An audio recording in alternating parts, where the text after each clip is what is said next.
meus amigos, estamos aqui em mais um dia da nossa jornada conhecendo a Bíblia. Hoje vamos falar do livro de Eclesiastes.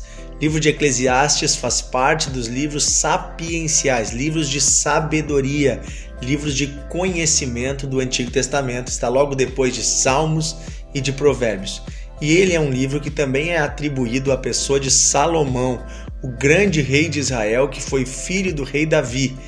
E é claro que há controvérsias, alguns acham que de fato foi escrito por Salomão e outros acham que talvez alguém escreveu depois dele, depois do seu reinado, e atribuiu a ele este livro, talvez por ter ouvido esta sabedoria dele, ou isso ter passado de pai para filho.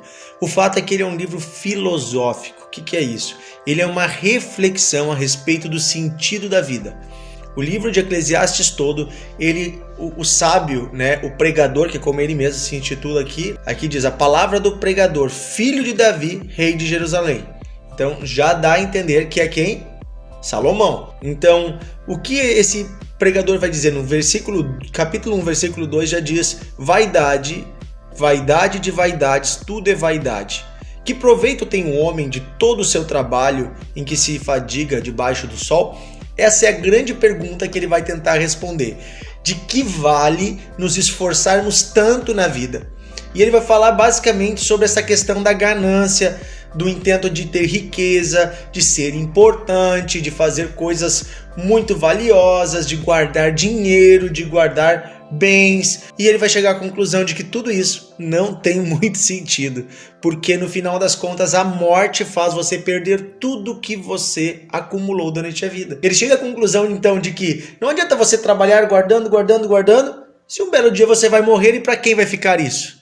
Ele também fala que não adianta você pensar assim, não vou fazer para deixar na história. O dia que você morrer, essa história pode ser esquecida. E ele vai falar então várias vezes sobre isso. Ele vai retomar esse tema e vai falar sobre as vaidades da vida. São coisas vaidosas que nós fazemos, que a humanidade faz, em busca de reconhecimento, em busca de bens, em busca de ser considerado importante ou de acumular riqueza. E ele vai dizer que tudo isso, no final das contas, não traz a verdadeira alegria.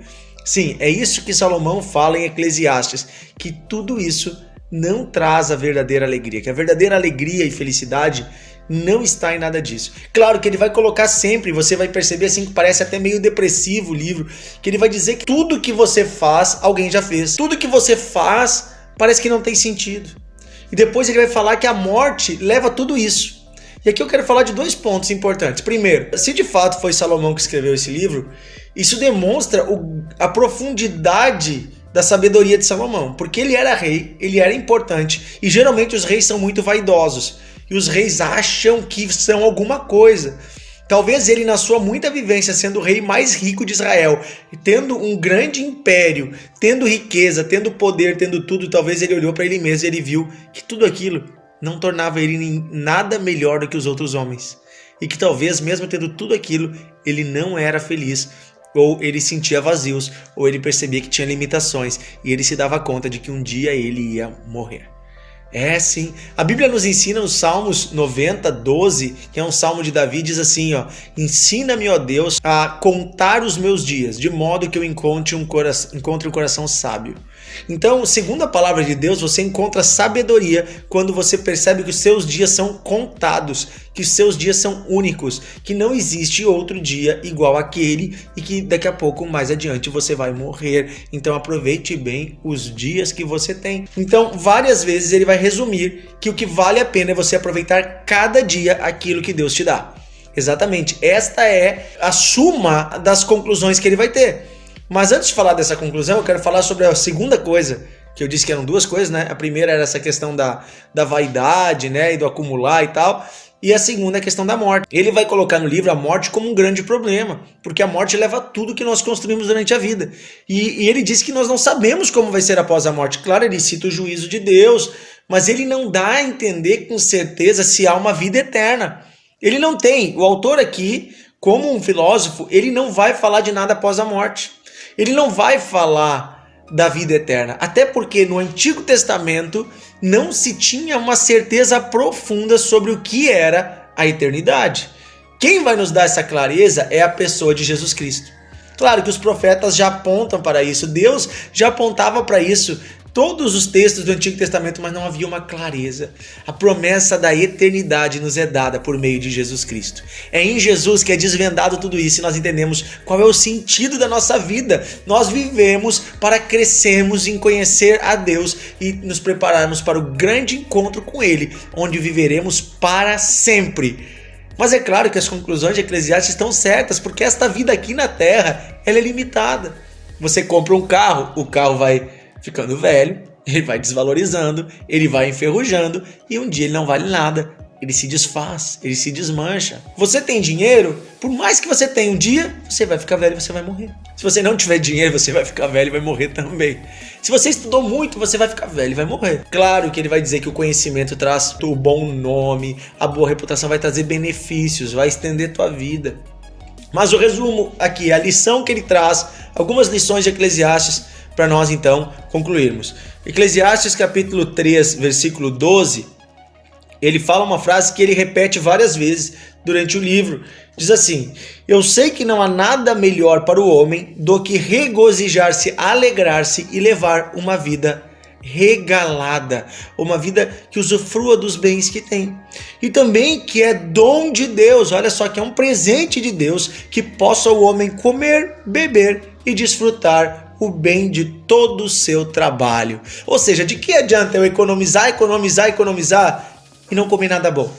De que adianta eu trabalhar, guardar e não aproveitar nada agora? Não levar minha família de férias, não aproveitar, tomar um cafezinho, sabe? Às vezes a gente pensa tanto no futuro e pensa tanto em algumas coisas que a gente quer adquirir, a gente esquece de viver o hoje, de desfrutar daquele dom que Deus tem nos dado. Deus te deu um salário, usufrua do teu salário. Claro, reserve uma parte para a previdência, dê o seu dízimo, a sua oferta, contribua para o reino de Deus, auxilie os necessitados, né? Se prepare, mas também use uma parte do seu salário para usufruir dele.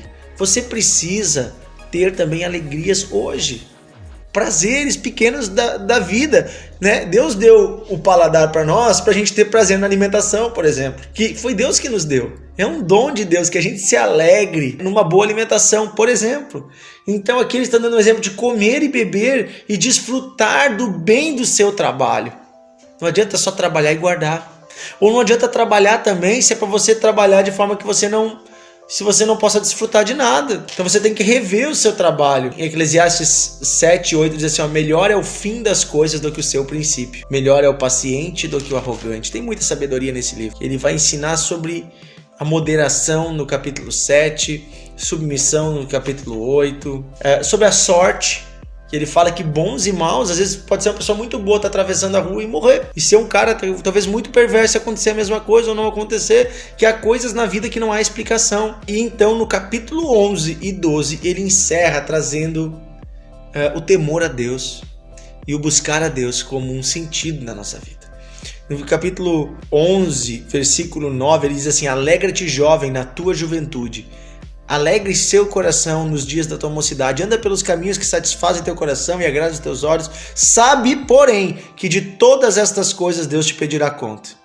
Afasta do teu coração desgosto, remove da tua alma e da tua carne a dor, porque a juventude é a primavera da vida, e a primavera da vida são vaidade. Depois ele diz assim no capítulo 12, versículo 1, lembra-te do teu Criador nos dias da tua mocidade, antes que venham os maus dias e cheguem os anos que tu vais dizer, não tenho neles prazer. Antes que você então comece a ficar com os olhos escuros, com dor no corpo, viva e lembre-se de Deus já nos dias da tua mocidade. Hoje, não importa quantos anos tu tem, lembra-te de Deus o quanto antes, porque então você vai desfrutar da vida de uma forma muito mais prazerosa e feliz, né? Como ele fala no capítulo 2, versículo 24, diz assim, não há nada melhor para o homem do que comer e beber, fazer que a sua alma goze, aproveite, desfrute o bem do seu trabalho. No entanto, eu vi que isto também vem da mão de Deus. Olha só. Pois separado de Deus, quem pode comer ou beber ou pode alegrar-se? Porque Deus dá sabedoria, conhecimento e prazer ao homem que lhe agrada. Mas ao pecador ele dá trabalho. Então a palavra de Deus nos ensina, agrada-te do Senhor ama ao Senhor, busca ao Senhor já nos dias da tua mocidade. Deus vai acrescentar dias bons para você e você vai poder usar do fruto do teu trabalho. Desfrute cada dia com a sua família. Não adianta só trabalhar, não adianta trabalhar demais. Você também tem que aproveitar o tempo que você tem. Deus abençoe você e aprenda mais com o livro de Eclesiastes.